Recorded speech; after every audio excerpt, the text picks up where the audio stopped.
In June of 2009, three intrepid electronic music producers took to the skies over the lush green fields of Bedfordshire. With them would be their long-term vocal collaborator Zoë Johnston, industry legend Pete Tong, and a pair of lucky fans. Unlike their typical performance, the group traded in their DJ gear for acoustic instruments, and it was an unconventional setting for the trance act. However, out of all of their performances, it may have captured the true essence of the group's identity. From their willingness to break with tradition, to their focus on emotional songwriting, and their drive to connect with listeners in unexpected ways. This is the story of one of the most beloved and emotionally powerful acts in electronic music. This is the history of Above and Beyond.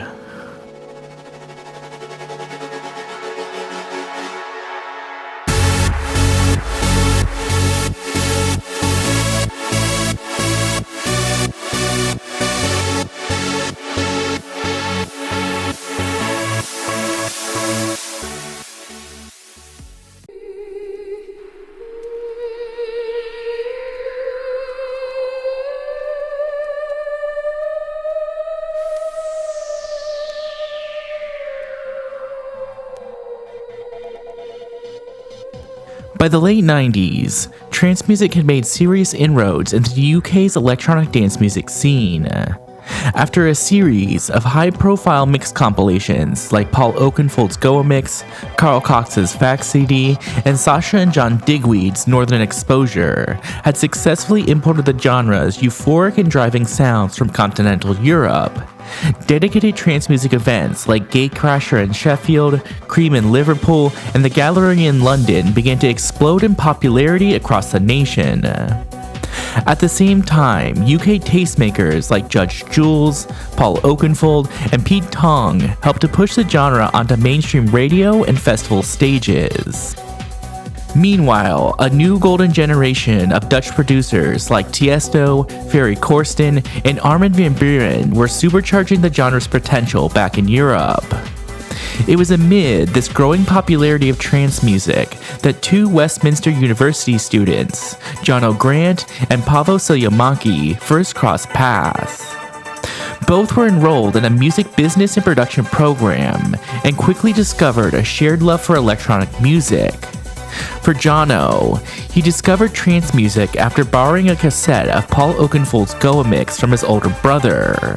While for Paavo, he came from a classical music background, having studied the piano and the cello before discovering ambient and progressive electronic artists like John Marcus Jaar and Vangelis.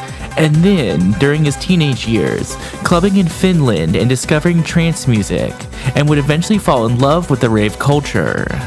In the year 2000, as part of a university assignment, Paavo had to set up a record label, and he would team up with Jono to establish their now legendary Anjunabeats record label.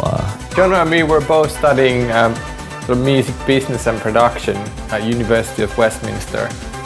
So as part of my university degree, my major project was setting up a record company with Jono, and we would have done it anyway. It just made perfect sense. And so we're a university project.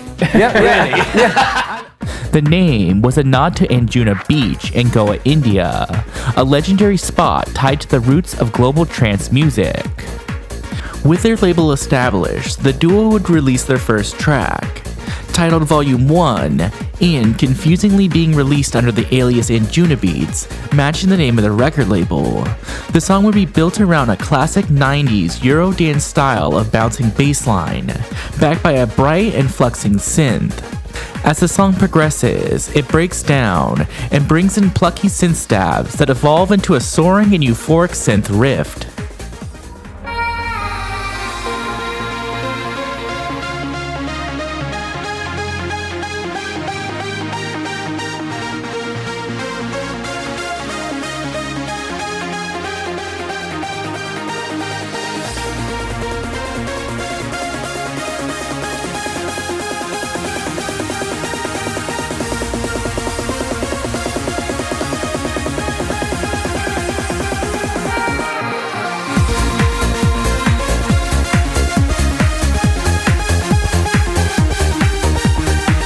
The song would see some notable success, garnering support from leaders of the trance scene, including Paul Oakenfold, Judge Jules, and Tiesto, and it would help put the Anjunabeats name on the map. In the months that followed, Jono and Pavo continued releasing music together, experimenting under a variety of aliases, such as Free State, Dirt Devils, and Tongue of God. These early tracks saw modest success in the underground trance scene, helping the duo to refine their sound and build some industry recognition. Around this time, Jono was also working in sound design, working for Yamaha and producing CD libraries for their samplers. One of Jono's sample packs found its way to Liam McGuinness, the brother of Tony McGuinness, a marketing director at Warner Music. Tony had just been asked to remix Home, a 1997 classic trance track by Chakra, but he lacked the production experience to tackle it on his own. After hearing Jono and Pavo's work, he reached out to the duo to collaborate on the remix. The result of the now trio would be their first release under the name Above and Beyond. The track opens with soft string-like pads that set a wide and open space in the mix, from which bright and sparkling synth chords bubble up. A steady drum roll builds tension before the track drops into a pounding driving beat, topped by the bright synth chords hitting now at full force.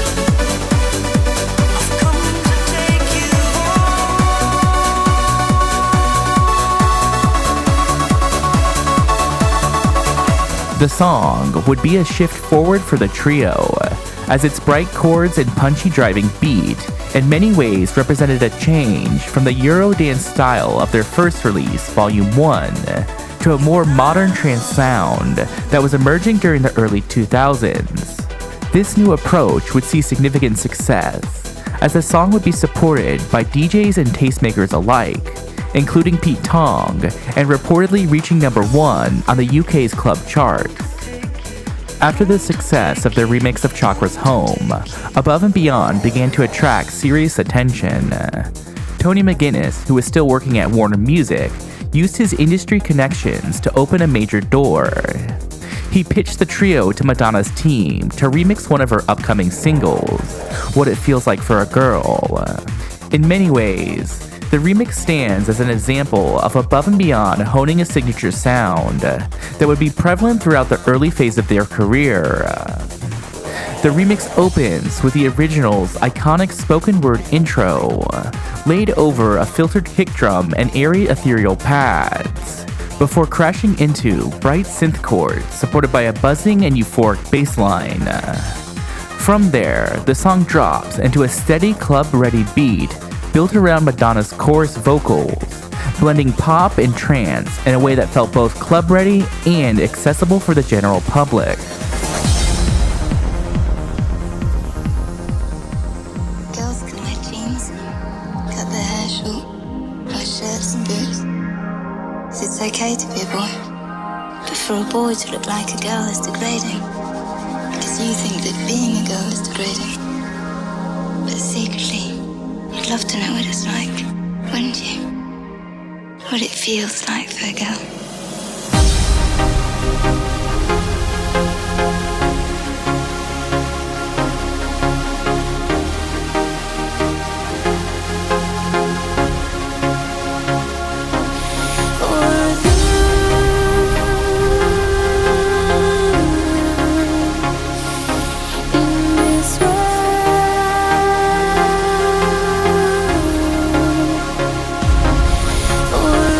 For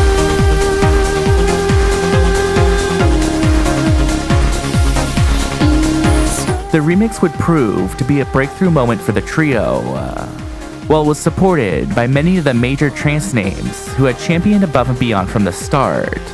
It also saw real crossover success, with 2 versions of the remix being included on the official single release, which hit number 1 on the US dance club chart. Notably, the remix was chosen over the original for use in the song's official music video, which has its own unusual backstory. Due to its violent content and mature themes, the video was banned from airing on both MTV and VH1. In response, Madonna's team partnered with AOL to release a DVD version of the video, which sold over 6,000 copies and topped the music video charts in both the US and the UK.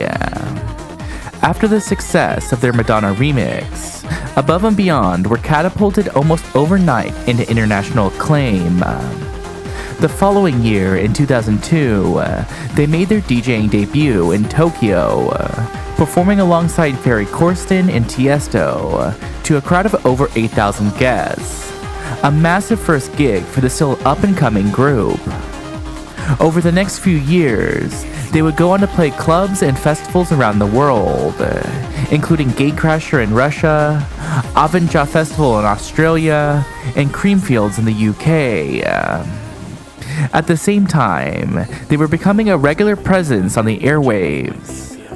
They appeared on stations like IDT Radio in the Netherlands, Ministry of Sound Sessions in the UK, and Armin van Buuren's A State of Trance. They also launched their own weekly radio show called Trance Around the World, and it would quickly become a go-to source for fans of melodic and progressive trance. But their most iconic radio moment of this era is without a doubt their 2004 BBC Radio 1 Essential Mix. The mix is a 2-hour journey that captures the full scope of their sound, while incorporating messages from their friends and family, helping the mix to have a deeper meaning beyond just the music, and would be widely praised, going on to be voted as the best essential mix of the year. The essential things in my life are my family, my friends, and my shoes.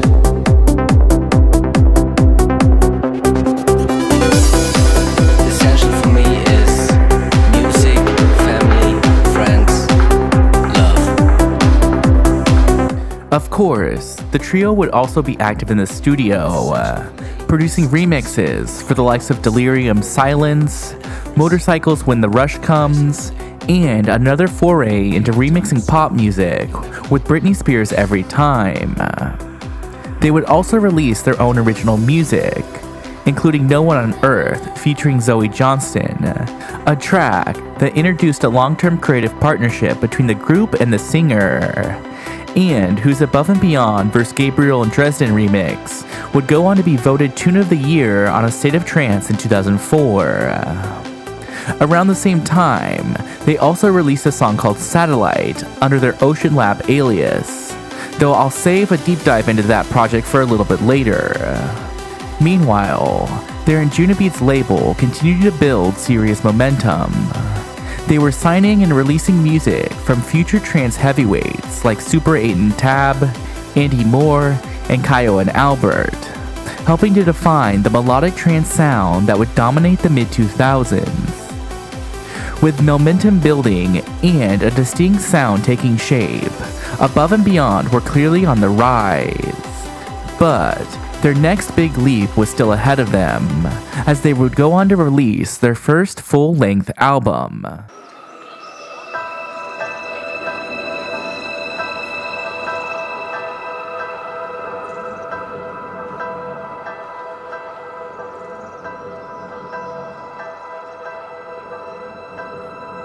Released in 2006, Above and Beyond's debut studio album, Tri-State, was an opportunity for the trio to showcase their artistic range while defining their sound and vision.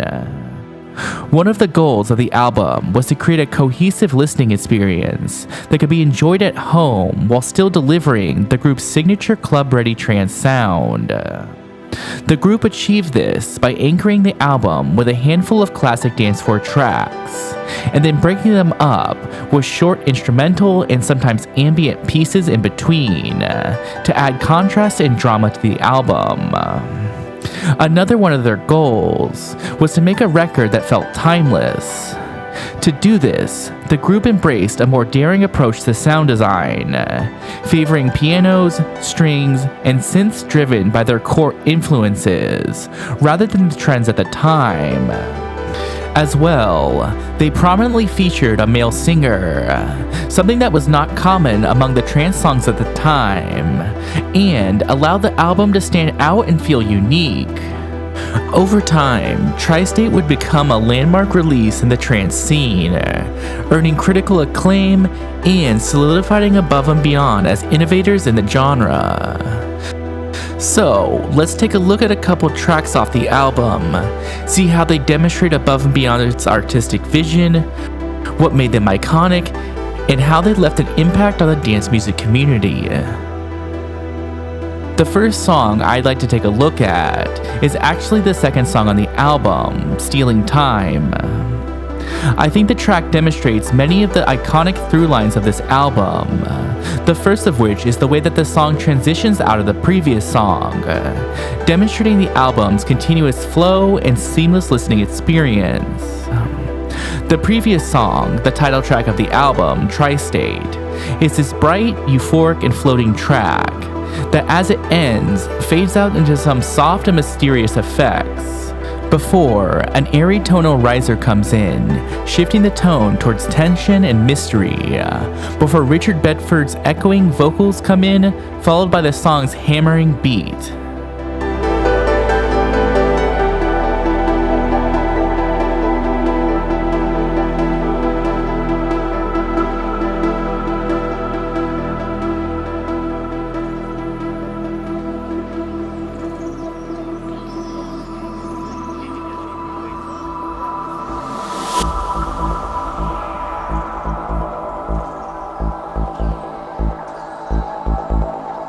Stealing time from my own life, all the hours that God sends.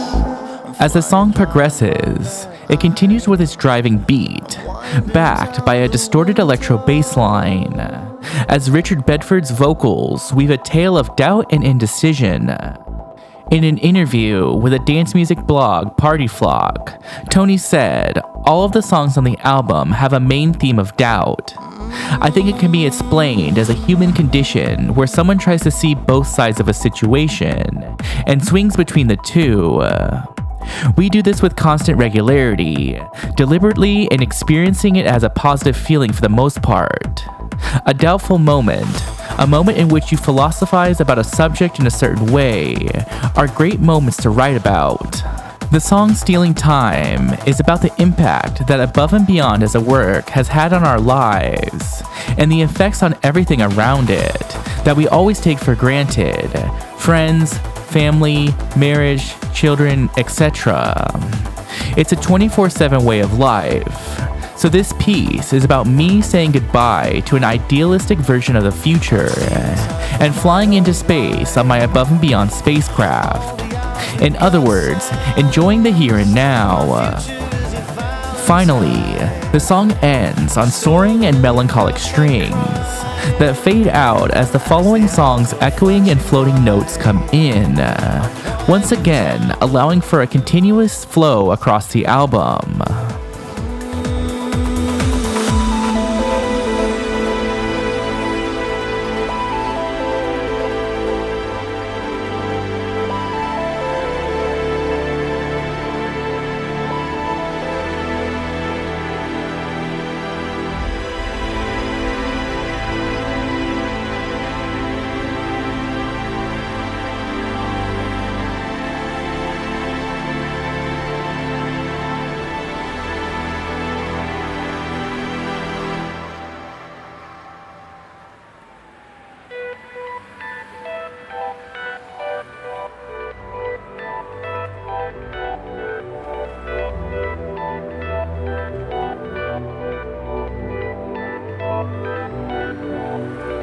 While the song was not released as one of the singles in the run-up to the release of the album, it would develop as a bit of a fan favorite, generating similar streaming numbers to some of the singles that were released. So, let's take a look at one of those successful singles that was released in the run-up to the album, Can't Sleep, featuring Ashley Tomberlin. The track is probably the most traditionally trance track from the album, with the song centering around a bright yet euphoric synth lead, supported by the song's floating and beautiful vocals, before building up and dropping into a classic mid-2000s trance beat.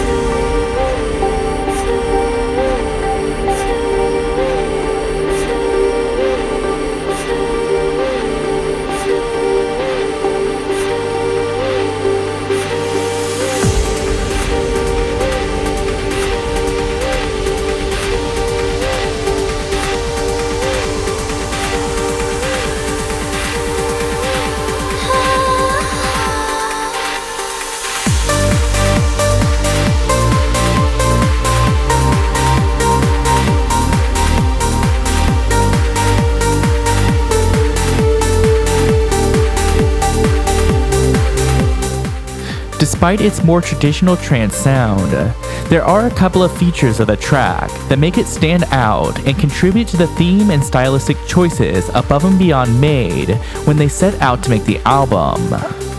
First, the song's lyrics once again highlight the album's core theme of doubt, with the lyrics' story of a person wanting to get back with an ex-lover, despite knowing there's nothing left, directly paralleling a quote from Tony saying, "For the most part, the songs are about doubt, the core human feeling of constant indecision that most people recognize. Is this the right person for me? Is this the right direction for me?" and so on. And that is where the connection will hopefully come from. Secondly, the song's synths feel inspired by classic trance leads, but with a softer edge.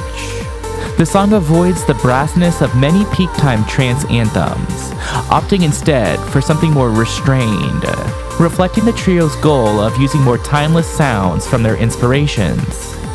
The song's more traditional trance sound would help boost its reach and appeal, with the single reaching number 4 on the UK's dance singles charts. And within the dedicated trance scene, the track would be voted the 3rd best record of the year on Above and Beyond's State of Trance radio show, making it known as a true fan favorite. The final track from the album that I'd like to do a deep dive on is the final track featuring Richard Bedford, Alone Tonight. The song starts out with a subdued bass line, topped with a soft bleeping synth, before Bedford's emotive and soaring vocals take center stage. As the second verse comes to a close, the song breaks down into some soft pads topped by Bedford's chorus, before building up as the synth swells and percussions enter gradually, increasing the tension before finally climaxing around Bedford's soaring and euphoric vocals. I wouldn't be standing alone tonight. I wouldn't be standing alone tonight. I wouldn't be standing alone tonight. I wouldn't be standing alone tonight.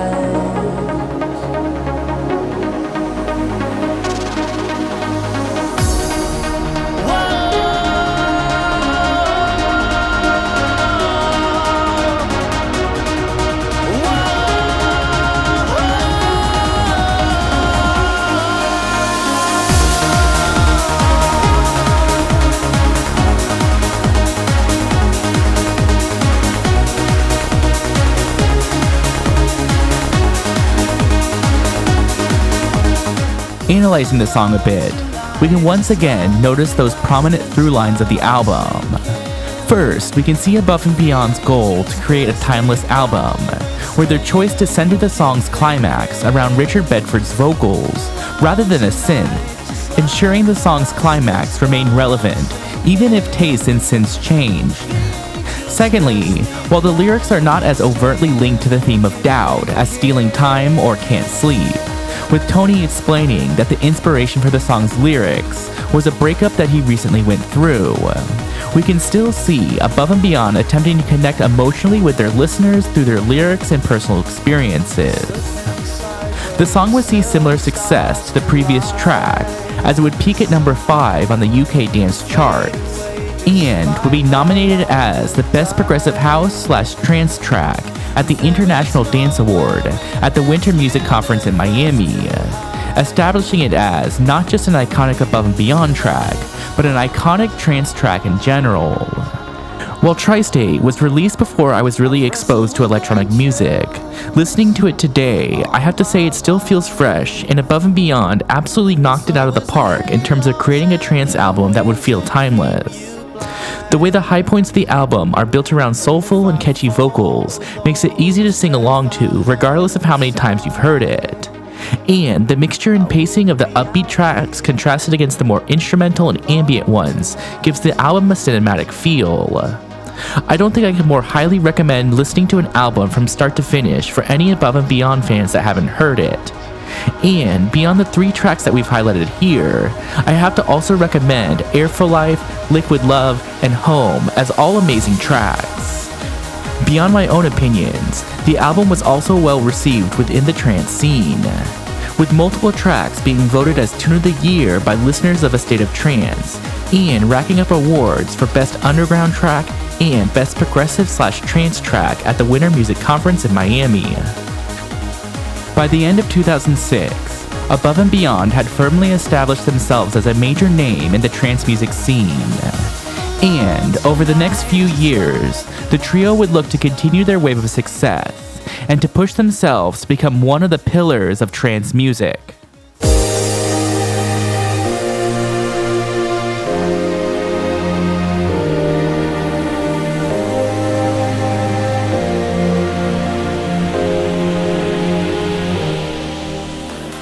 What's up, ravers? I just want to say thank you for clicking on this video, and if you're enjoying it, please consider dropping a like or a comment down below, as that kind of engagement can really help my channel grow within the YouTube algorithm. So if you want to hear more stories about EDM history, please consider hitting that subscribe button so you can be notified on all my future releases. But anyways, ravers, back to the video.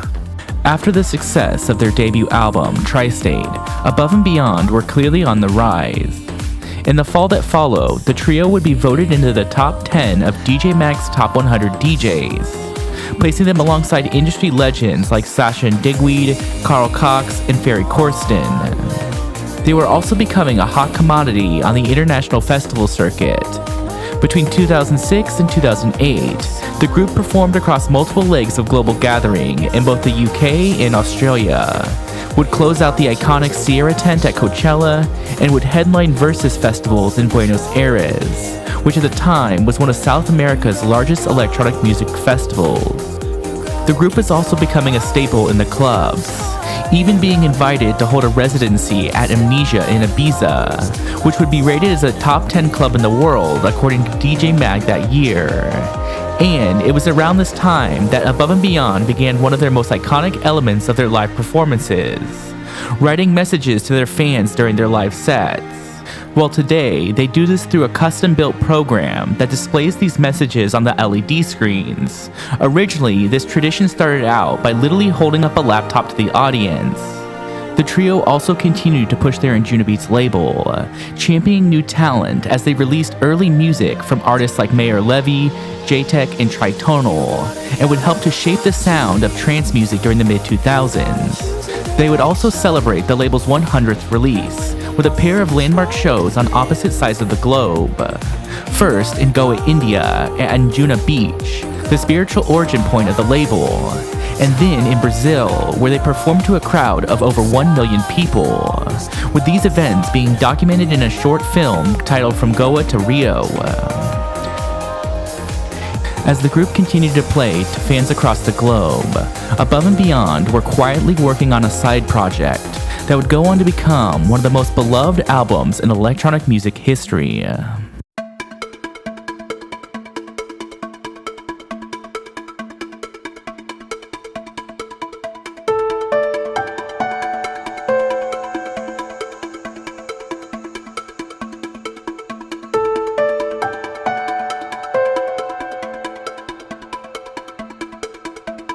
Released in 2008 under their OceanLab alias, Sirens of the Sea marked the next evolution of Above and Beyond's artistic journey.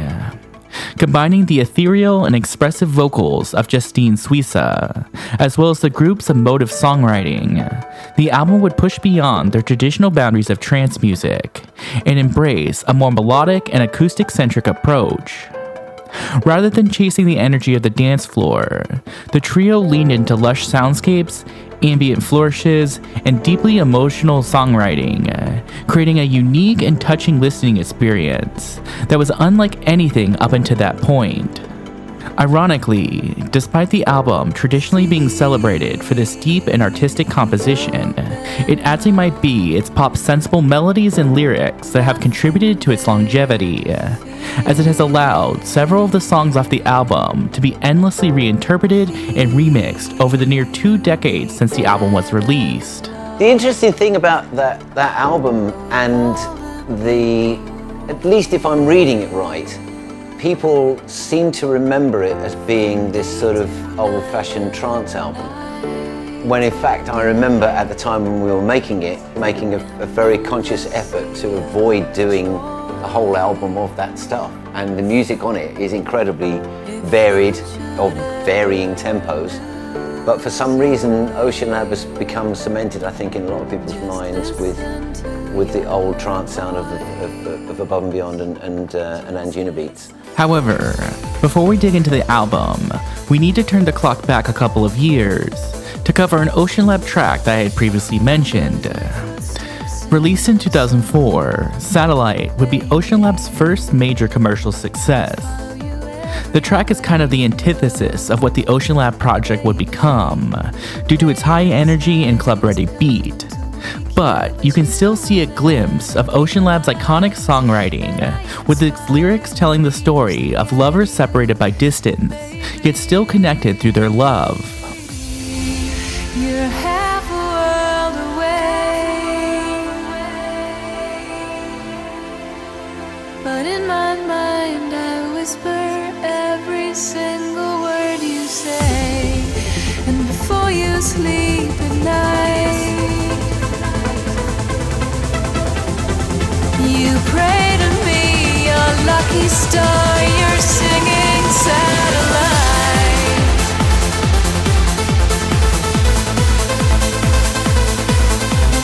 The song would see significant success, reaching number 3 and 19 on the UK's official and dance singles charts, making it one of the group's most successful tracks in terms of chart performance. But its impact wouldn't stop there. The lyrics, which were inspired by love letters sent from Pavo to his wife while the group was on tour, resonated with fans and became iconic within the trance scene. Over the years, Satellite would be mashed up and remixed, with a couple of notable reworks including Matt and Zoe's Synapse Dynamic mashup and Ilan Bluestone's 2014 remix 10 years after the original. Shifting our focus back to the album Sirens of the Sea, I'd like to take a look at a couple of tracks off the album, talk about what made them iconic, how they made a lasting impact, and any interesting facts about them. The first track that I'd like to look at is maybe the most emblematic of many of the through lines from the album, Breaking Ties. The track opens with a bright piano-like synth that bubbles up gradually, invoking the oceanic atmosphere that runs throughout the album. Justine Suissa's vocals soon follow, weaving a tale of severing ties with a former lover. As the song enters into its chorus, it brings in a guitar, an instrument that reflects the album's acoustic-focused direction, before eventually ending around bright and sparse piano flourishes. And even though I may return to empty places on my own, where I remember everything you want me to forget, then you provide the parachute when I am falling like a stone.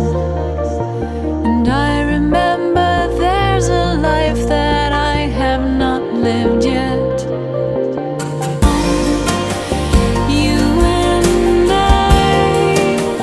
Breaking ties, how could we be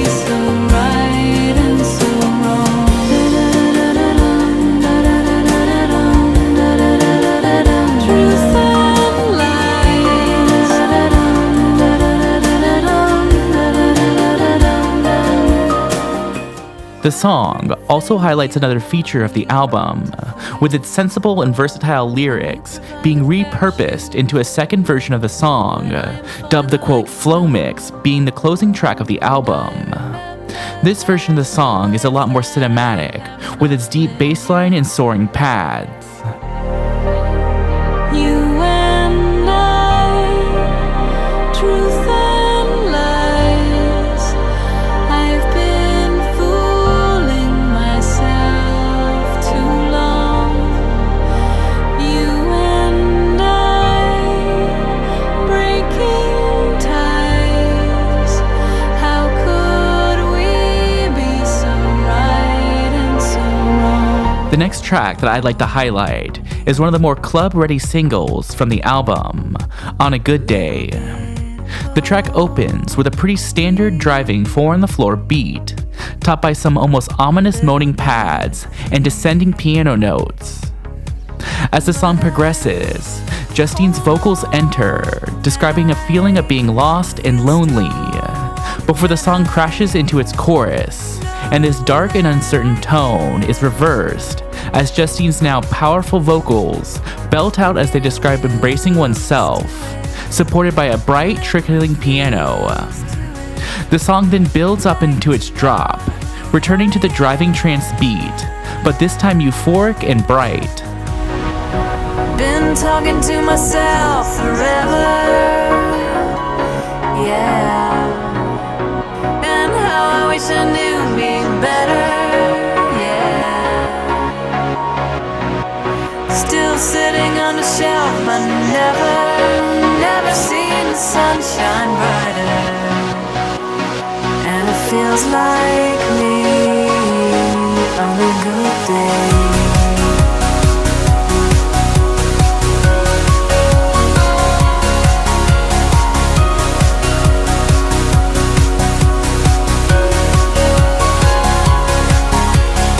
Interestingly, when it came to producing a music video for the track, the group would set up a contest allowing their fans to create their own music video for the song. The winner would be Ashley Triton of Vancouver, Canada, who would have their video published on Above and Beyond's YouTube page, alongside a second shorter music video that was a combination of several of the submitted videos re-edited by Above and Beyond. Like any good OceanLab track, there's going to be iconic remixes and mashups, with perhaps none more iconic than the On a Metropolis Day mashup by Mayan and Shane 54. Released in 2010, this version would combine Gareth Emery's hammering beat of Metropolis with the original's emotive vocals, and any Above and Beyond lover is going to be a fan of this part.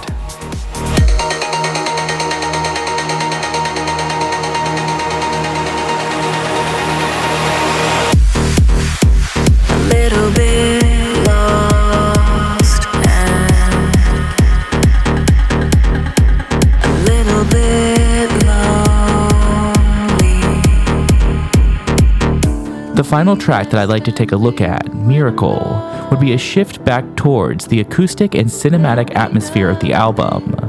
The track opens on some soft and deep piano chords, before Justine Suissa's vocals enter with quiet intimacy, reflecting on themes of personal and planetary healing. As the song builds, acoustic sounding drums lay out a halftime beat pattern as trickling piano notes and warm synth layers swell behind Justine's soaring vocals.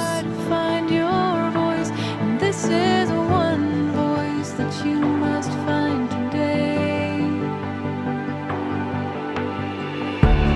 Are you hoping for a miracle? As the ice caps melt away, no use hoping for a miracle. There's a price we'll have to pay.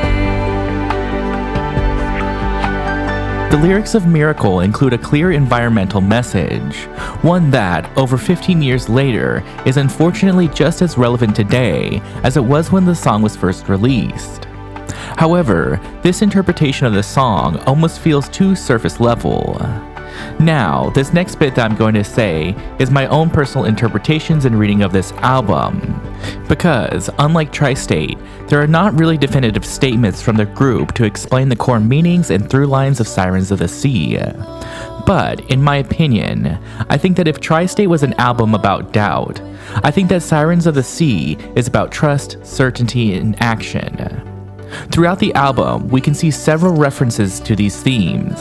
For instance, in the opening track of the album, Just Listen, it starts out that saying, "In an endless sea of choice, you should just listen to your voice."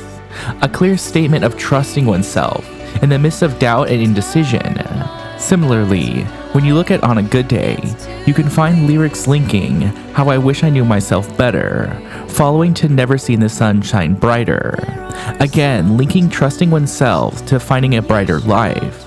And finally, on Miracle, we can find the root of the song's conflict in the line, "What are they harming in their indecision?" being resolved with the response, "You should try to find your voice." Following in the trend of the other OceanLab tracks that we've looked at, Miracle would also have its own remixes, with the one that I'd like to highlight being the Above and Beyond Club Mix. The remix will be included in a remix album that was released the year after the original, and featured 20 remixes from Above and Beyond and various artists. In line with its name, the remix would be much more club focused with a fast-paced driving trance beat.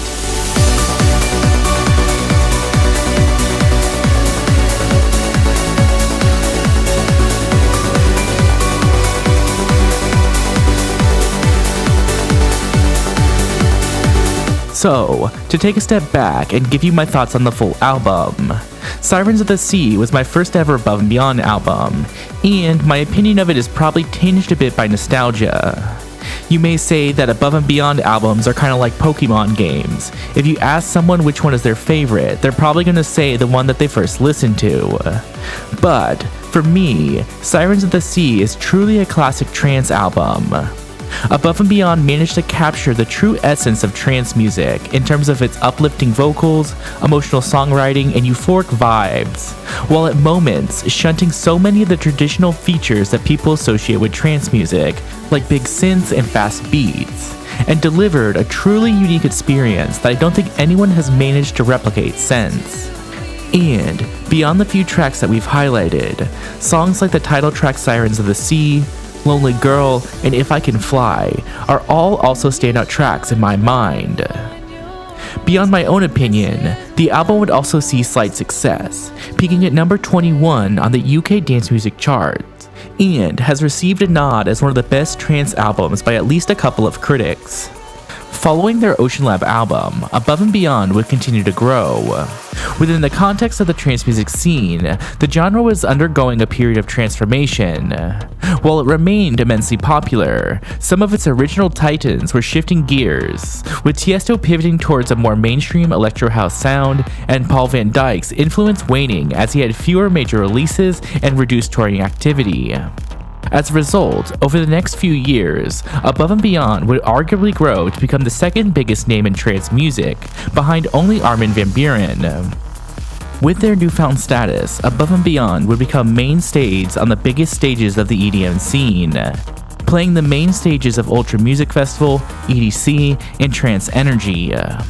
The trio would also remain active in the clubs and radio waves, as they would continue their residency at Cream in Ibiza, and their radio show Trance around the world. However, they would make some changes. First, they began hosting large live shows for their milestone episodes of their radio show, beginning with episode 300 at the Moscow Forum Hall, and then episode 350 the next year at the Hollywood Palladium. With these bigger headlining shows, the group would also invest in their visual production by working with lighting director Neil Marsh, who would oversee the group's lighting design from 2010 up until today. Above and Beyond were not only upping the quality of their DJ sets, they were also experimenting with new formats. In July of 2009, and partially a reference to the cover art of their Anjunabeats Volume 6 compilation, the group, plus Zoë Johnston, would perform an acoustic set in a hot air balloon, with a pair of fans and industry legend Pete Tong. Inspired by this performance, the group would further experiment doing a live band style performance in Beirut. However, it would have mixed success, and the group would put these kinds of live and acoustic performances on pause for a few years. So, I kind of have to derail for a second to talk to you about one of my bits of Above and Beyond lore from around this time, and that's the character of Clive Rudlow. I'm Clive Rudlow, and I own and manage an outfit called Rudlow Entertainment. So in 2007, as part of their DJ Mag voting campaign, Above and Beyond created this character called Clive, and he is this wedding DJ who's ranked the #1 wedding DJ in the world, and he ends up just, talking a bunch of crap on Above and Beyond. And Above and Beyond did play to 1 million people plus in Brazil, and I applaud them for that, but I think it completely overlooks the crucial fact, which is over the last 10 to 15 years, I've played to over 1 million guests at weddings. Turns up at their gigs.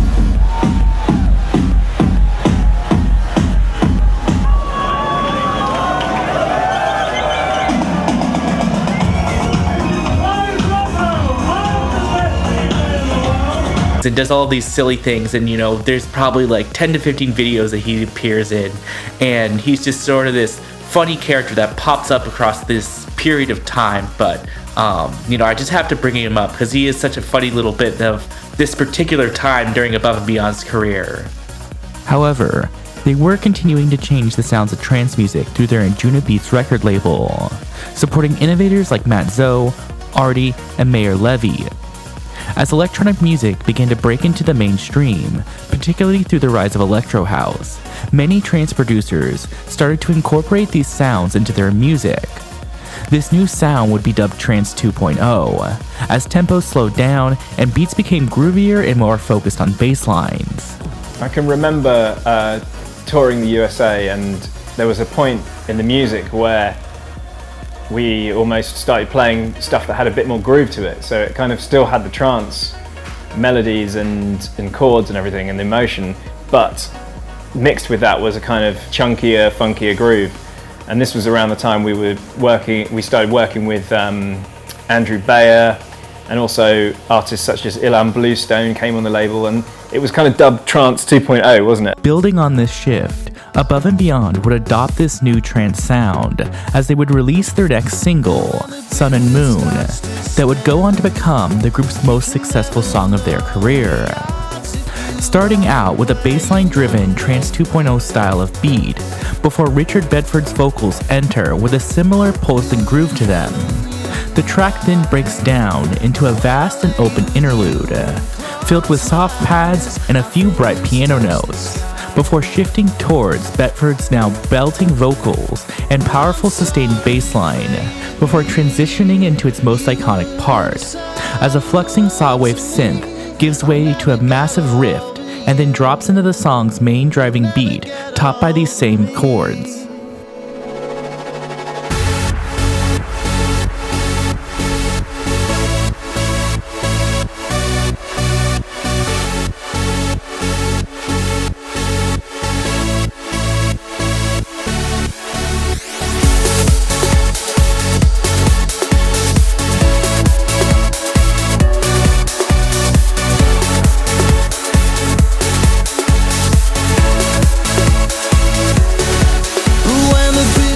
Regarding the production of the song, it actually originally started out as an OceanLab track, before being reworked to suit Richard Bedford's vocals. Group therapy without knowing it when we were working on the OceanLab album, because Sun and Moon and Thing Called Love were written for that album. The song's lyrics hit an emotional chord with many of its listeners, telling a story of cherished memories that linger even after a relationship ends. A sentiment that reportedly was drawn from the band's own personal experiences. The other iconic element of the song, its massive saw wave riff, also has its inspirations. However, this time from early 2000s trance music, with the trio mentioning that was originally inspired by Rank 1's remix of Superstring.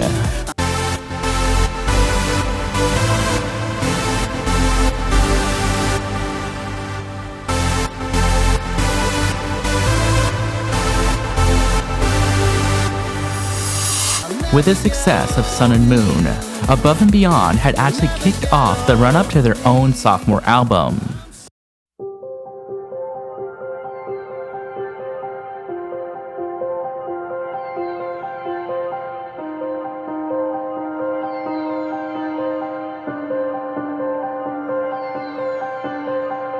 Released in March of 2011, Group Therapy would stand as another defining moment in Above and Beyond's career.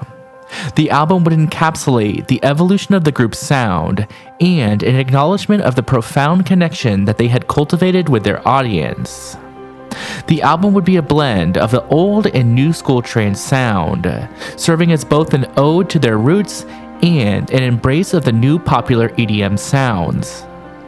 The album was also a conscious effort by the group to recognize the effect that their music had had on their fans, crafting songs that spoke directly to the emotional journey of the group members and their listeners. The way I think of Above and Beyond and Group Therapy, it's also the idea that, you know, this whole thing is bigger than the sum of its parts. There's this moment in a gig where, you know, whatever song it is, Alone Tonight or Good For Me or whatever, and people come, they've been living with that in their lives and it's got some kind of meaning for them, and then they come to the gig with that, you know, with all their individual meanings, and we've got our own intended meaning and whatever else, and the song comes on and everybody sings along, and there's this new thing that happens, which is everybody gets yet another meaning and another kind of page in the book of what that song's about at that precise moment. I mean, so, let's take a look at a few tracks off the album, highlight how they reflect a change in Above and Beyond's music, what made them iconic, and if there's any interesting information out there about them.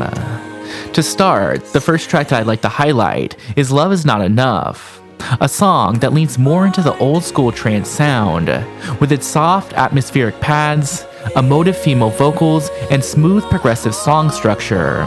It channels the spirit of classic trance music while still bearing Above and Beyond's unmistakable emotional depth. Zoë Johnston's voice, both delicate and powerful, carry the track through waves of melancholy and reflection, while the production gradually builds, avoiding a big drop in favor of elegant, evolving progressive energy.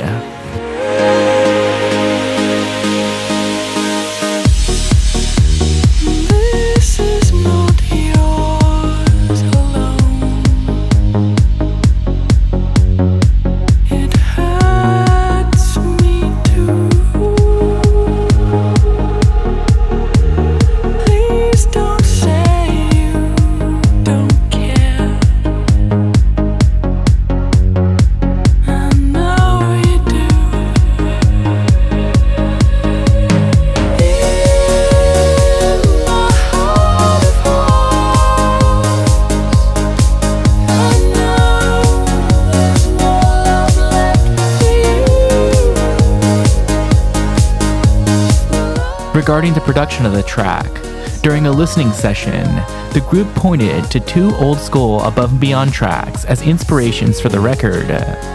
The first was Air for Life with Andy Moore, particularly in the way that the song's sweeping strings swell with cinematic tension.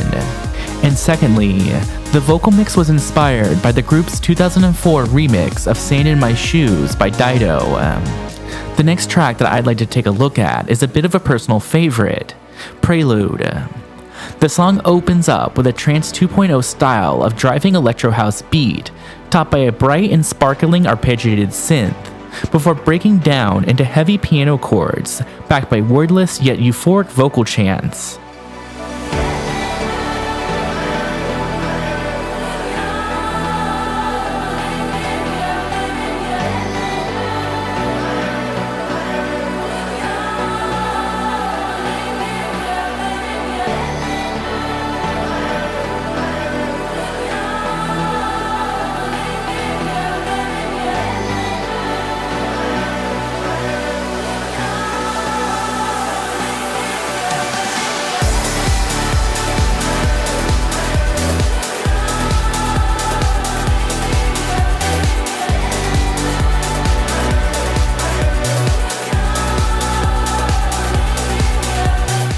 As I mentioned, this track is mostly just a personal favorite of mine, because it reminds me of the track Million Voices by Otto Knows, but before that record came out, because Prelude actually came out a year prior.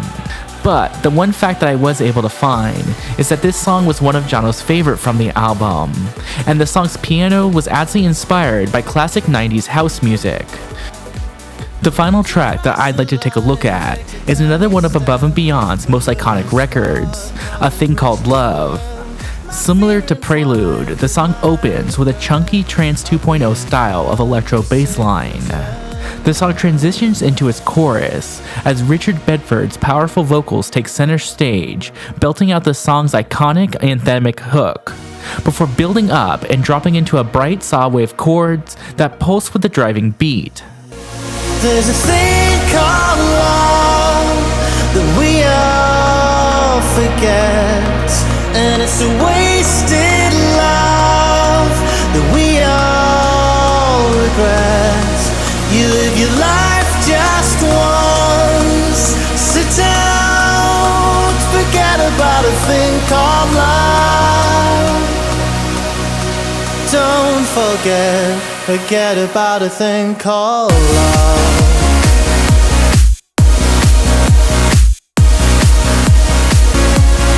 The song would see some notable success, peaking at number 25 on the UK dance music charts.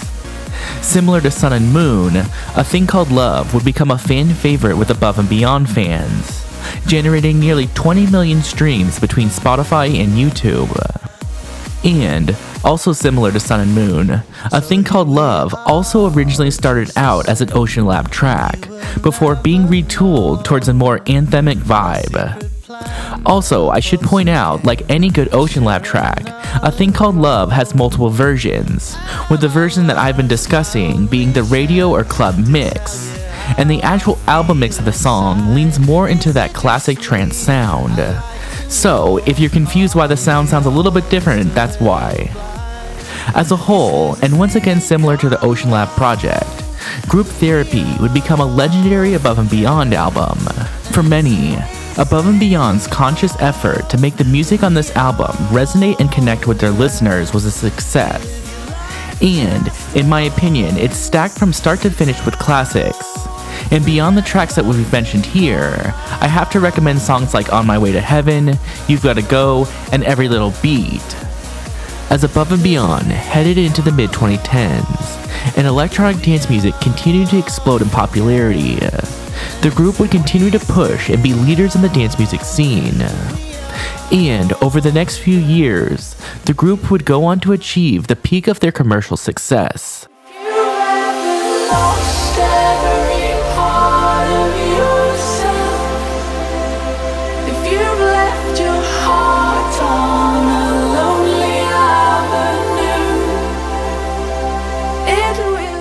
Following the release of Group Therapy, Above and Beyond were perhaps at the peak of their popularity. In the fall of 2011, they would be ranked number 5 on DJ Mag's Top 100 DJs list, making them one of the leading electronic music acts in the world. Beyond their own success, the trio would continue to be leaders in trance music through their Anjunabeats record label, with this period, in my opinion, being defined by their support for innovators who were blending the wider sounds of electronic dance music with the label's core trance music sound. With producers like Ilan Bluestone blending the emerging sounds of Big Room House, Seven Lions incorporating dubstep, and Audion utilizing the sounds of anthemic progressive house. As Above and Beyond championed this new wave of forward-thinking artists, their prominent position in dance music would also offer a new opportunity. Throughout 2012, the trio would be invited to help Group Therapy stages at some of the biggest dance music festivals in the world, including Electronic Daisy Carnival in Las Vegas, Electric Zoo in New York, and Ultra Live in Miami. As well, the group would also make a return to the mainstream radio waves, as they would deliver another iconic Essential Mix that would once again be voted Essential Mix of the Year in 2011. Alongside this growing presence at global music festivals and the radio, Above and Beyond would also make major changes to their own radio show. In November of 2012, during their milestone 450th episode of Trance Around the World, the trio would announce that the show would be rebranded as Group Therapy Radio. With this new format, they would continue to showcase the best of trance and progressive music, while also embracing the wider sounds of dance music, and featuring guest DJs for the second hour of the show. So, I was lucky enough to see Above and Beyond live around this time, when they played at Global Dance Festival at Red Rocks in Colorado, and I just wanted to give from my experience why Above and Beyond are such great DJs, and, people enjoy seeing them live often, dozens of times. And the real reason is because they're not really, super intricate or super technical DJs, they're not out there being like James Hype, you're not going to see crazy TikToks of them, but what they really excel at is their song selection, and really making it where if you're a fan of Above and Beyond music and you listen to their radio show, that you're going to get more out of the experience of seeing them live. And so what necessarily do I mean by this? So, obviously they have their own original music that you're going to get to experience, and, as I've mentioned, they always bring back their older songs and allow people to remix and reinterpret them so that they can be fresh. So you're always going to hear, maybe 8 to 10 of the hit songs that you always want to hear when you go to see them live. But, between that, they're also going to incorporate things that if you're even bigger of a fan, like if you listen to their radio show, when I saw them, they incorporated that week's Tune of the Week into their live DJ set. So it's like you're listening to their radio show and they reward you with that by playing that song that you just got hyped for that week at their live show, as well as if they also play some, older throwback tracks. So for instance, they played the Personal Jesus remix by Eric Prydz, which is kind of this old school kind of techno-y trance song. And, so obviously if you're a longer term fan, you might recognize that song from before. So it's just this sort of reinforcement cycle of how they really kind of understand and how to reward their fans for being fans when they see them live by adding this extra layer onto their performances, and it really makes them stand out in a way that I don't think I've seen any other DJs necessarily do. And this is why so many people will go back and see them over and over again, because even if they're hearing the same songs that they've heard before, maybe they've been remixed or reinterpreted, and it's why they've been ranked so highly in DJ Mag and things like that, because their live performances truly are special and truly are unique, even if there aren't, short clips that get spread around or get that virality to them. They're much more of a kind of old school DJ that you have to hear or, hear on a CD or in a mix to understand why they truly are so great. But, that's just my perspective, and, back to the video, guys. Another key aspect of this new group therapy era would be its visual components. Developed with the help of London-based art collective Big Active, the group therapy brand would forever be tied with its iconic multicolor ribbon motif, with this imagery being incorporated into the album artwork, their radio show, and their live DJ sets. The changes and innovations would continue to come as Above and Beyond would refine their live band concept that they had experimented with during their hot air balloon and live set in Beirut a few years back. They would recreate acoustic versions of many of their classic tracks, infusing elements of classical, jazz, and rock music. The result would be a live performance at Portchester Hall that would be posted to YouTube and would rack up millions of views. As a result, the group released an album and brought the live acoustic concept to the LA Greek Theater, a performance that I was lucky enough to attend back in the day. But I wanted to highlight one of the tracks on the album, the mashup of Satellite and Stealing Time. The song combines two of Above and Beyond's classics from their early career, with a beautiful classical music style, and is perhaps the peak of the acoustic project.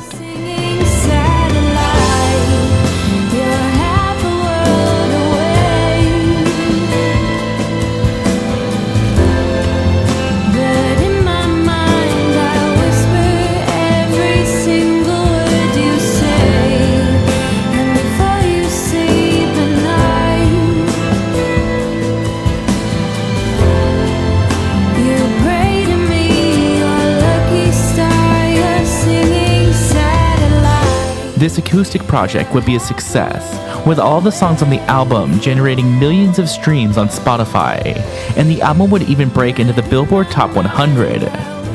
Regarding the production of the album, I have to highlight Bob Bradley, who worked as an executive producer on the project, and the group credited as being instrumental in the creation of the acoustic versions of the tracks.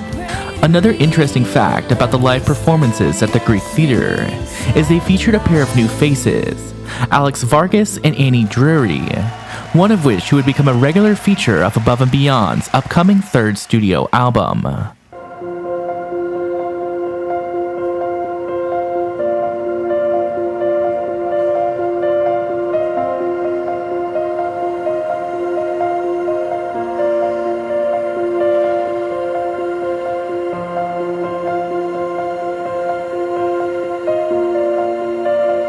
Released in January of 2015, We Are All We Need marked a return to Above and Beyond's electronic sound after the success of their acoustic project. While still rooted in the trance and progressive sound that defined their early career, this album leaned further into a more polished, commercially viable, and festival-ready production, featuring long-term collaborators like Zoë Johnston, as well as newcomers such as Alex Vargas and Gemma Hayes. The album's more mainstream sound helped it to become one of Above and Beyond's most commercially successful albums. So, as always, let's take a look at a couple of songs from the album, see how they demonstrate Above and Beyond's shifting style, what made them iconic, and how they left an impact on the dance music community. The first song that I'd like to take a look at is Blue Sky Action, which would be one of the songs that leans more into that commercially accessible anthemic progressive house sound. The track opens with some soft and open pads, topped by a shimmering guitar-like lead, before the vocals from Alex Vargas enter, with a soulful gruff to them, as an airy tonal riser builds in the background, and then the song drops into a punchy 4-on-the-floor beat, topped by bright and powerful saw wave chords. The sun is shining, melting the clouds away. Got me some blue sky action. I'm breathing today. I know I'm burning. This is my final day. I'm gonna go out smiling. A king for a day. A king for a day.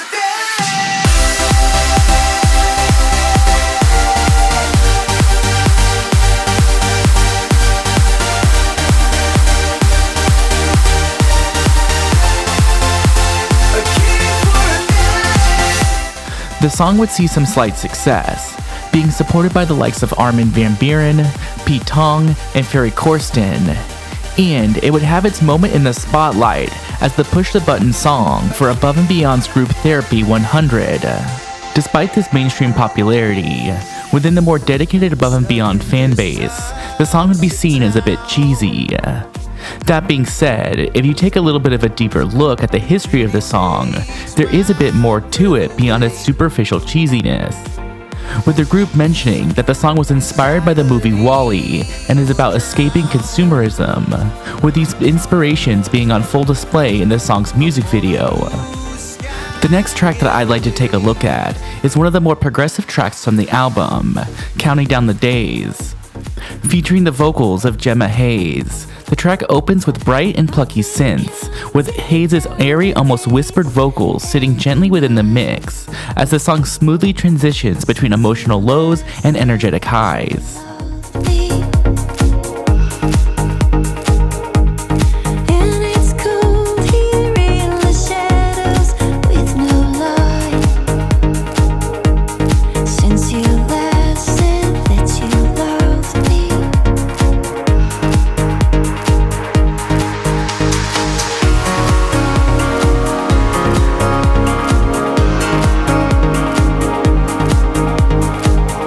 While Counting Down the Days didn't top mainstream charts, it did become a bit of a fan favorite, amassing more than 11 million streams on Spotify, making it the second most streamed track from the album.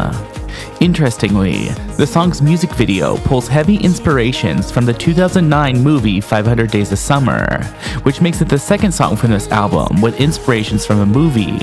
I wonder if our third track is going to have a similar inspiration. Moving on to the title track of the album, We Are All We Need, we find a song that perfectly captures the group's ability to bridge generations of trance music, blending elements of classical emotional trance with the polish of modern euphoric EDM production. The song opens with solemn piano chords before Zoë Johnston's emotionally charged vocals enter, and the song gradually builds into soaring chords. You say it will reach out and seize the sorrow, and we always mean to act on what we say. So come on, oh darling, now hurry, hurry, let's go. We're all we need. Oh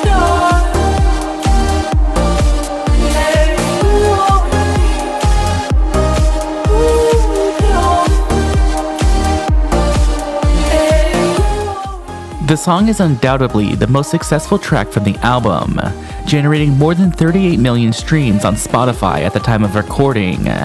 As well, incredibly earning the group a Grammy nomination in 2016 for Best Dance Recording, which is remarkable considering the group was coming from an independent record label. And finally, similar to the other tracks from the album that we've covered, this song's music video would be inspired by another movie, this time Thelma and Louise. So, by now, I'm sure you figured out that all the singles released for this album, except apparently for the first one, Hello, featured music videos that were inspired by various movies. As a whole, We Are All We Need is likely Above and Beyond's most controversial album. Its more commercial, anthemic EDM sound, combined with some, in my opinion, subpar lyric writing, But you're elegant dinosaur led to many long-term Above and Beyond fans to rate it as their least favorite album. I think it's also notable to mention that all of the songs on the album would include co-production credit for Andrew Bayer, and some fans have pointed to this as one of the sources of the more club-ready sound of the album. However, on the reverse side of this coin, the album would be incredibly successful, reaching number 1 and 2 on the US and UK electronic music album charts. And this commercial success likely brought in more new listeners to Above and Beyond than any of their previous albums. While, in my opinion, We Are All We Need doesn't quite deliver the same quality of listening experience as Tri-State or Group Therapy, We Are All We Need stands as an important part of Above and Beyond's musical journey, and songs like Peace of Mind, Sticky Fingers, and All Around the World are all iconic parts of Above and Beyond's discography. Following the release of the album, between 2015 and 2018, Above and Beyond continued to solidify their position as global leaders in electronic music. The period saw the trio play some of the world's biggest electronic music festivals, including Spring Awakening in Chicago, Creamfields in the UK, and EDC Las Vegas, with this show producing a particularly memorable moment when the group would bring out Bryan Cranston to push the button on their song named after his character, Walter White. Now, this is the part where I make a Breaking Bad joke. I've never done that in a video, and I'm not going to start here. At the same time, their group therapy shows would continue to evolve, with milestone events like episode 150 in Sydney, 200 in Amsterdam, and the landmark 250th episode at the Gorge Amphitheater in Washington State, with this show being their most ambitious event to date, consisting of a 2-day festival of progressive and trance music, as well as something new, a down-tempo Anjunabeats stage, which not only offered a contrast to the high-energy Mage stage performances, but also highlighted the label's expanding identity. Originally launched as an offshoot of Anjunabeats all the way back in 2005, Injuna Deep steadily evolved into one of the most respected imprints in melodic and deep electronic music, helping to support and develop successful artists like Lane 8, Yodo, Ben Bomer, and Dusky. Injuna Deep wasn't the only project from Above and Beyond's early career that the group sought to push towards the forefront, as they would bring back their beloved OceanLab project with Justine Suissa, reuniting to release their first new material in nearly a decade. The original mix of the song would be a return to the downtempo and acoustic spirit of their OceanLab project, as the song is built around a melancholic piano, open pads, and Justine's iconic vocals. I know the time will come when I will learn to love again. I know the time will come when I won't hold on to the past. I know the time will come when I will learn to love again.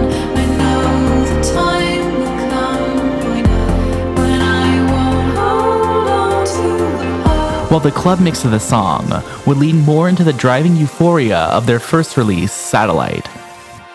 When I won't hold on to the past.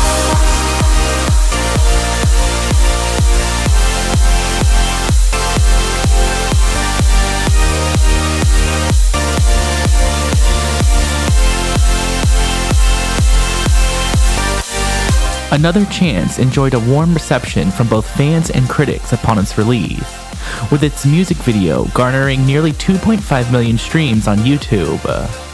Another important fact about the music video was that it was directed by Dylan Bryan, a long-term collaborator and visual artist who had worked with the group to produce some of their most iconic visuals.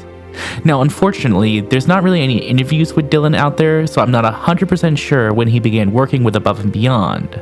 But I did find a demo reel that he had posted and was able to track his visuals all the way back to Above and Beyond group Therapy 100. And for some of Above and Beyond's iconic songs like Sticky Fingers, Peace of Mind, and All Around the World. OceanLab wasn't the only project Above and Beyond had been cooking up in the studio over the last few years. And heading into 2018, the group was gearing up to release their next studio album.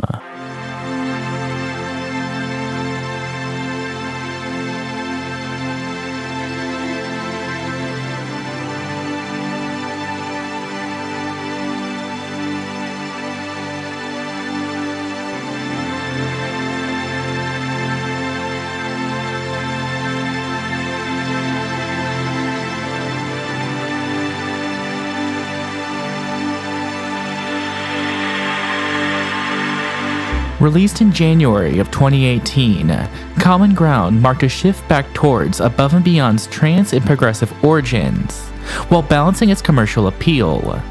The album would blend the group's emotive songwriting, progressive song structure with their festival-ready production, while featuring returning collaborators like Richard Bedford, Justine Suissa, and Zoë Johnston, alongside newcomer Marty Longstaff.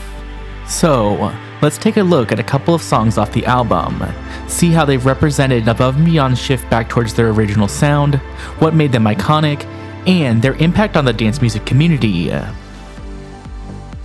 The first track that I'd like to take a look at is Cold Feet, featuring Justine Suissa. The song starts out almost like an OceanLab track, with a melancholic piano and Justine's soft vocals. But as the song progresses, both its synths and vocals become brighter and more energetic as they combine with a driving deep house beat, before finally ending on joyous piano notes and euphoric pads. Keeps me so unsure, always wanting more every day. I don't wanna burn for you. I don't wanna yearn for you.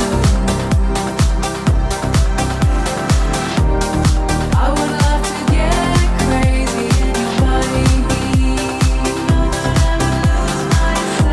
But I don't wanna get trampled by your cold feet.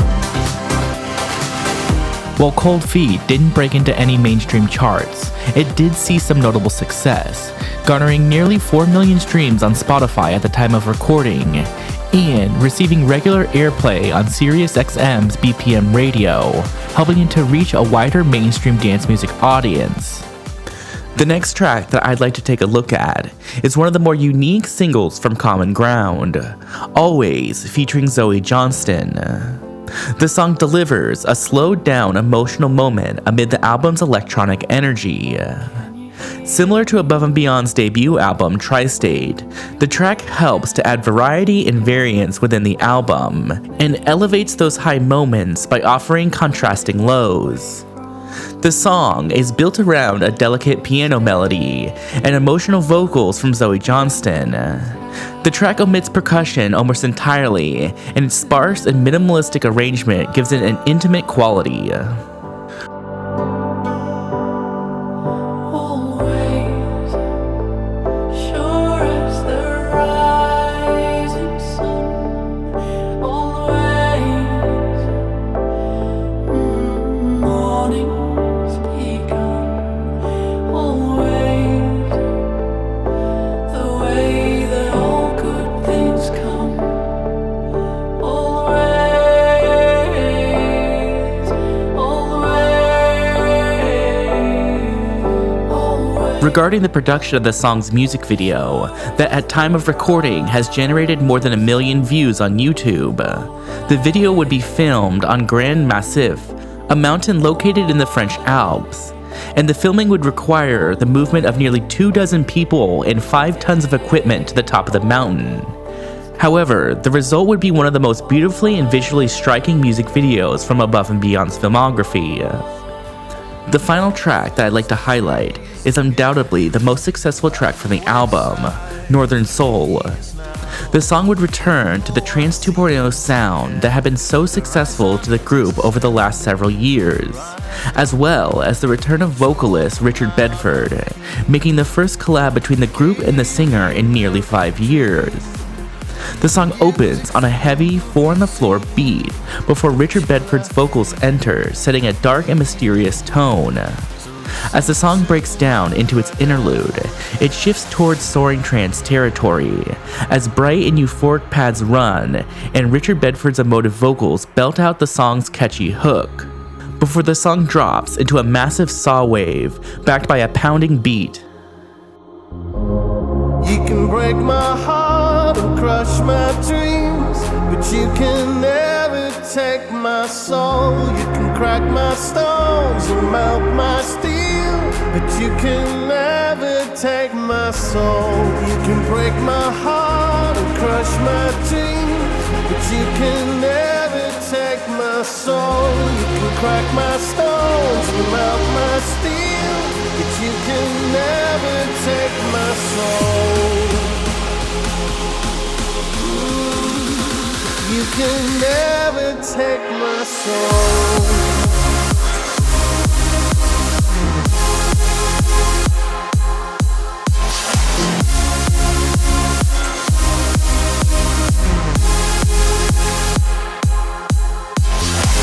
The song would see some notable success, generating more than 22 million streams on Spotify at the time of recording, and would garner the group's second Grammy nomination for Best Dance Recording. Regarding the production of the track, in an interview with DJ Times, Tony would say that the song is an ode to the city of Detroit, a city that the group surprisingly had ties to for several years, going all the way back to 2010, when they worked with the Detroit Urban Farms Project as part of their On a Metropolis Day music video. And the song's lyrics highlight the city's musical soul enduring through the economic struggles of the 2010s. In my opinion, Common Ground is Above and Beyond's most balanced album. It features many of the elements that the group had become known for, like the stadium-ready Trance 2.0 energy of songs like Northern Soul and My Own Hymn, the ambient sounds of songs like Always and The Inconsistency Principle, and the beautiful progressive melodies of songs like Is This Love and Cold Feet. My only criticism of the album is that this breadth of sound leads to the album feeling like it has a lack of cohesive character. However, the album would see commercial success, debuting at number 3 on the US Billboard Top 200, making it the highest debut by a British dance music group at the time. And as Above and Beyond headed towards the next decade of their career, the group would once again find themselves evolving, as they faced a rapidly changing dance music landscape, a global pandemic, and shifting audience expectations. There's enough of you in me to start a fire, coming up from a deep sea of dark desire. Following the more commercial success of We Are All We Need and Common Ground, Above and Beyond would continue to maintain their prominent spot in the mainstream EDM scene.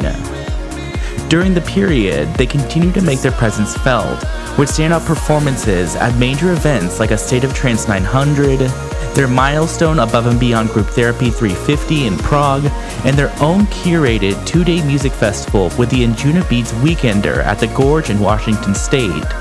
One new feature of the Weekender would be an early morning meditation and yoga set on the second day of the festival. The concept was inspired by a similar impromptu Burning Man sunset yoga session in 2014. The overwhelmingly positive reaction to these meditation-infused performances inspired the trio to spin off a new neoclassical ambient side project titled Flow State. Released in 2019, the album would be the most radical departure from the core trance sound that the group was known for. And while I don't want to go into a full deep dive into the album, I did at least want to highlight one track from it, titled Strength from Inside. The song starts out with a soft woodblock sound that then is joined by a resonant piano chord and bright ringing pads, creating an open and euphoric meditative vibe.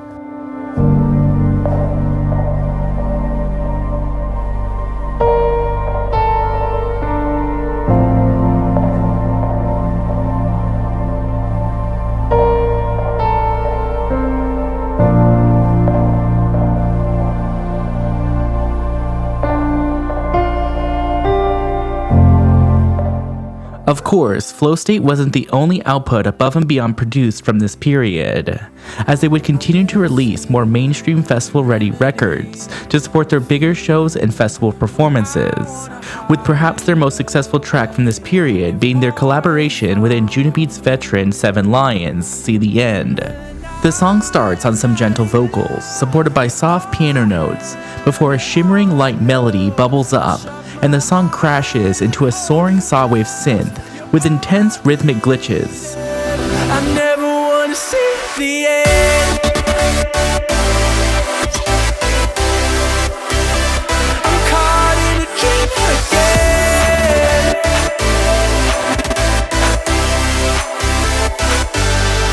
In the night of mighty love, you're all I have, you're all I know. I'll shut my eyes and hold you close. You're all I've needed.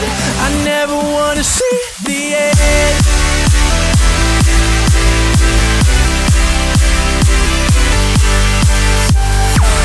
As well, midway through the song, the beat flips to a halftime dubstep style of beat, a signature calling card of Seven Lions Productions. I never wanna see the end.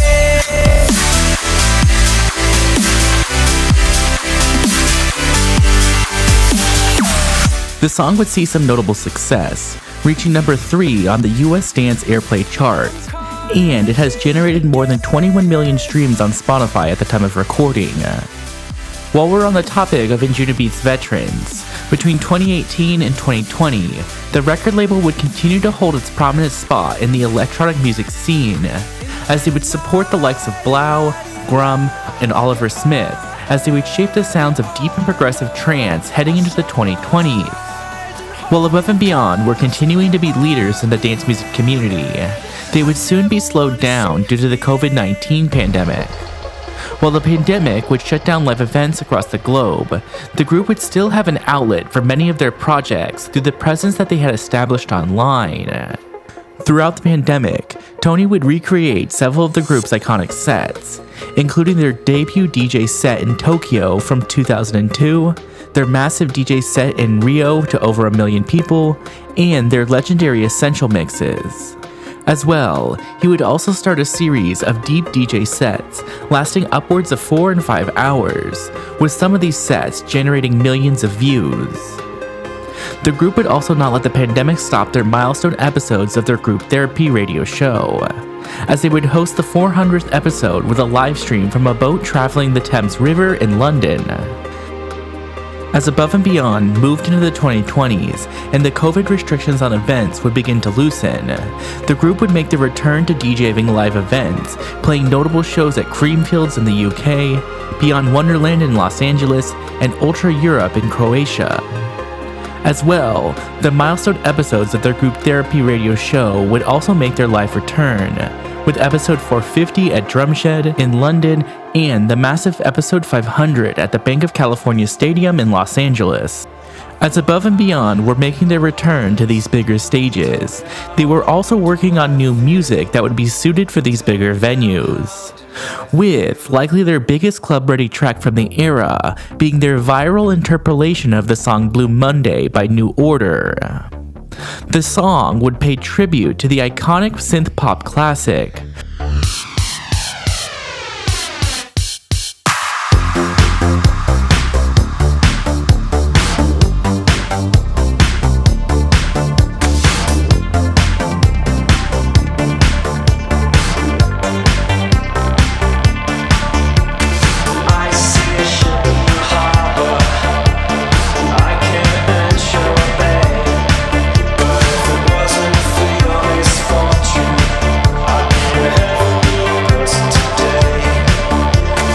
The song would see some notable success, as it quickly gained traction due to a viral TikTok trend that involved the track. And it would be supported both inside and out of the trance scene, as it received support from the likes of Armin van Buuren, Danny Howard, and Dom Dalla. Regarding the production of the track, it was originally planned to be a standard remix, using elements from New Order's original recording. But due to licensing restrictions, Above and Beyond had to shift course. As a result, in order to complete the final release, the group would end up recreating all of the elements of the song, and Jono would even lend his own vocals to the track. Originally, we got the parts from New Order's record label to do a remix of Blue Monday, which is one of my favourite records. And after we'd done the remix, we sent it to the record label for clearance, and they said no. And it turned out, I think the band was in a bit of a dispute. So in the end, the story goes that we actually recreated all of the bits in Blue Monday so that it didn't have any bits of the original sound recording. I just did a demo of the vocal to see what it would be like with someone else singing it, because we had Bernard's original vocal and we couldn't use it. Tony came in and he said, "Oh, that sounds great." I needed someone else to tell me that's good, otherwise I wouldn't have used it. That's how the remix was born, and then turned into a cover version under Above and Beyond. It's always been one of those records we've played at nearly every gig. It gets a great response from the crowd. A drop moment in the track was kind of inspired by sort of 90s hard house music. Some people might know the reference, I'm not going to mention it. It always really goes off, so we can't really stop playing. While Blue Monday was inarguably a mainstream success, Above and Beyond continued to experiment, with one of their more successful experimental tracks from the period being their song Gratitude, featuring anime and the rich vocals of Marty Longstaff. The track opens with somber piano chords and a stripped-back arrangement that puts focus on Longstaff's raw and heartfelt vocal delivery. While this feels like familiar territory for an Above and Beyond track, what really makes it feel unique is that as it builds, it transitions into a grooving drop with a gritty bass line, breakbeat percussions, and a dark and expansive synth textures that feel unique to Above and Beyond's discography.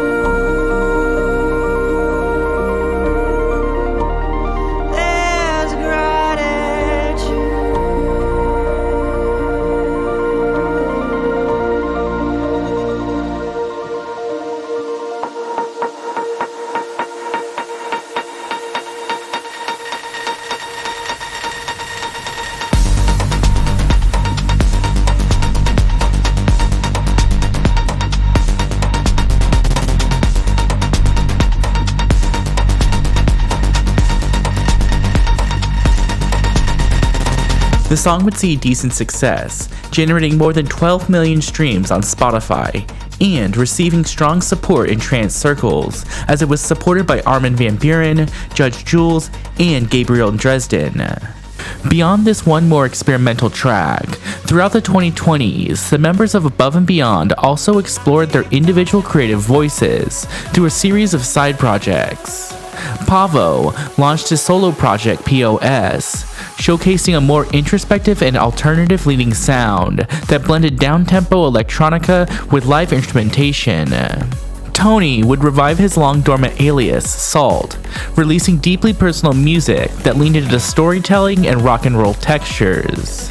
And finally, Jono teamed up with Darren Tate to form Joda, a synth-heavy duo project that fused retro 80s influences with modern electronic production. These projects not only allowed each member to pursue their own artistic curiosities, but also brought fresh perspectives back to the collective Above and Beyond sound. As the group continued to move into the early 2020s, they would still be one of the most active and in-demand groups within the trance scene. They would deliver several iconic sets, including a rain-soaked performance at EDC Las Vegas in 2023, the return of their Group Therapy Weekender, and the massive Above and Beyond Group Therapy 600 in Mexico City at the Hippodrome de las Americas. As big as these performances were, behind the scenes, Above and Beyond were quietly laying the groundwork for something that may be even bigger. The trio and their production staff, in particular, lighting director Neil Marsh and visual designer Dylan Bryan, began developing a new tourable stage design that would blend cutting-edge lighting, immersive visuals, and real-time reactive elements that would be a part of their upcoming North American tour. The group would debut this new stage during one of their biggest performances of their modern career, as they would make their return to Coachella Music Festival for the first time since 2008, with the set generally being well received, generating nearly 750,000 views on YouTube, and introducing a wider mainstream American audience to the music of Above and Beyond.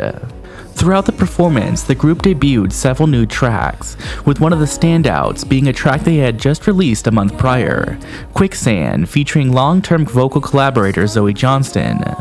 The song would be a return to the classic progressive trance sound of the group's early career, as the song opens on a deep rolling kick drum and Zoe's signature emotive vocals before breaking down into sparse piano chords that eventually transform into resonant synth notes that build into the song's drop, powered by a bright saw wave and a pounding beat. Can't change the way the wind blows. Can't change the way my heart feels. Don't go. Can't change the way it's flow. Can't change the way my heart feels. Don't go.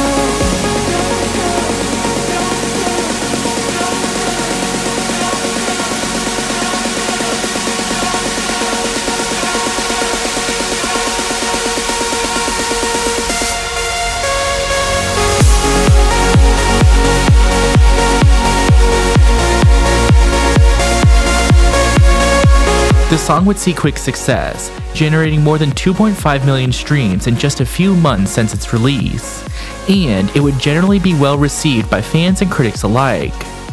Regarding the writing of the song, its inspirations seem to come from a similar place to some of Above and Beyond's most iconic tracks, like Can't Sleep and Sun and Moon, with vocalist Zoë Johnston explaining in an interview to DJ Life magazine that most of us can relate to that feeling of desperation and dread when it comes to losing someone we love so deeply. The despair can be massive when it comes to the grief rattling down the tracks towards you for quite some time before the moment of impact actually happens. Disappearing into quicksand, it's scary, it hurts, it's lonely. Hopefully, a song like this will make anyone going through the pain of a seismic loss feel a little bit less alone. While Above and Beyond were already making waves with the release of this new single, it was actually a part of a larger project as they were gearing up to release their next full-length studio album.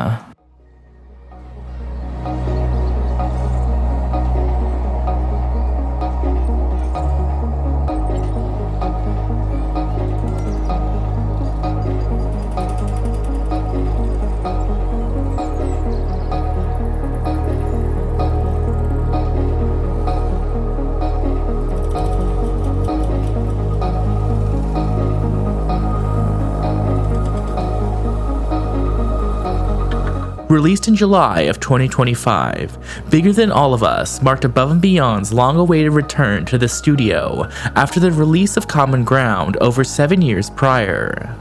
The album is steeped in the trio's emotional songwriting and melodic depth, while embracing the sounds from the wider electronic music scene. And for the group themselves, the album was a key reunion point given the prior years of COVID restrictions, personal changes, and solo work.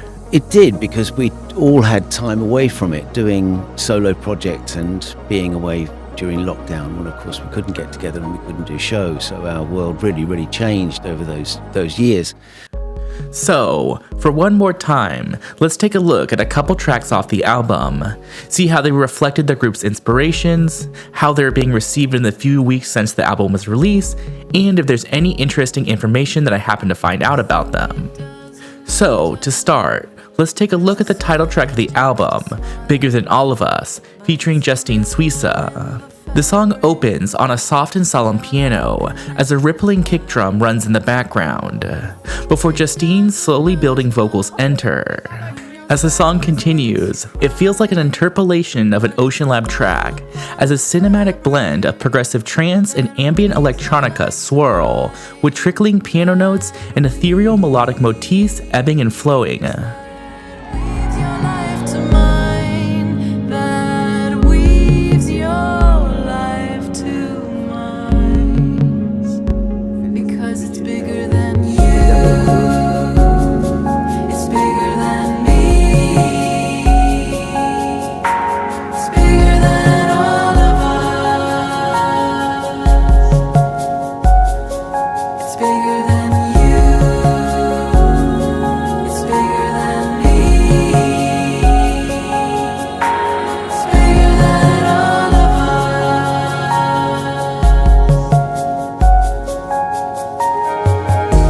Despite not putting up the same streaming numbers as some of the higher energy tracks from the album, the song undoubtedly captures the emotional core of it. And I'm sure that it's going to be an iconic closing track for many above and beyond DJ sets during the years to come. Regarding the production of the track, the group has spoken about how the song and the album itself is a recognition of how the group's music has impacted their fans, and their music is often bigger than just the songs. Normally, I would want to show a quote from the group to back this up, but I don't think there's a better example of this than this post saying that the song is a culmination of years of shared moments, of strangers hugging in crowds, of crying at ABGT live streams, of finally feeling understood by a group of artists who somehow keep finding the perfect words and melodies to speak directly to your soul.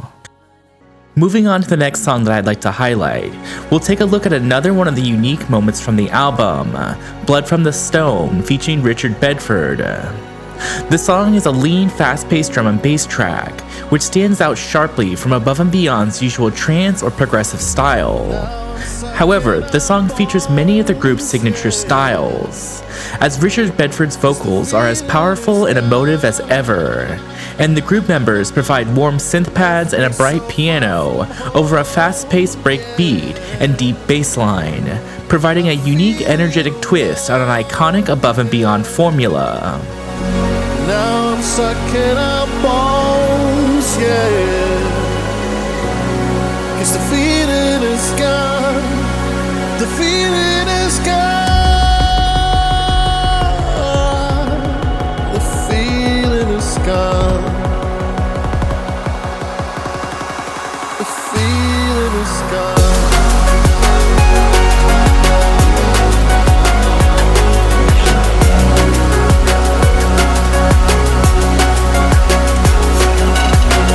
While not a chart-topping single, Blood from the Stone quickly emerged as one of the most talked about tracks from Bigger Than All of Us. Its bold departure from above and beyond's typical style, while still feeling unmistakably above and beyond, earned praise from fans and critics alike. Unfortunately, there's not really anything out there regarding the production of the track, as I would be really interested to figure out where the inspiration to tackle a drum and bass track came from. I was pretty much unable to find any interviews for the group regarding their connections to the genre, outside of this one mention from Tony regarding the genre's distinctive fast-paced percussion. The final track that I'd like to do a deep dive on is Carry Me Home featuring Zoë Johnston. The track feels much more like a typical above and beyond track, as it opens on a pretty standard 4-on-the-floor beat, backed by a guitar-like bass line and topped by some sparkling pads and effects. Zoe's vocals enter relatively subdued, before the song breaks down into Zoe's now powerful vocal chorus. And as the song builds up, it continues to center its focus around these vocals, similar to the above and beyond classic Stealing Time, before the song finally drops into a pounding beat topped by a bright piano-like synth. Yeah.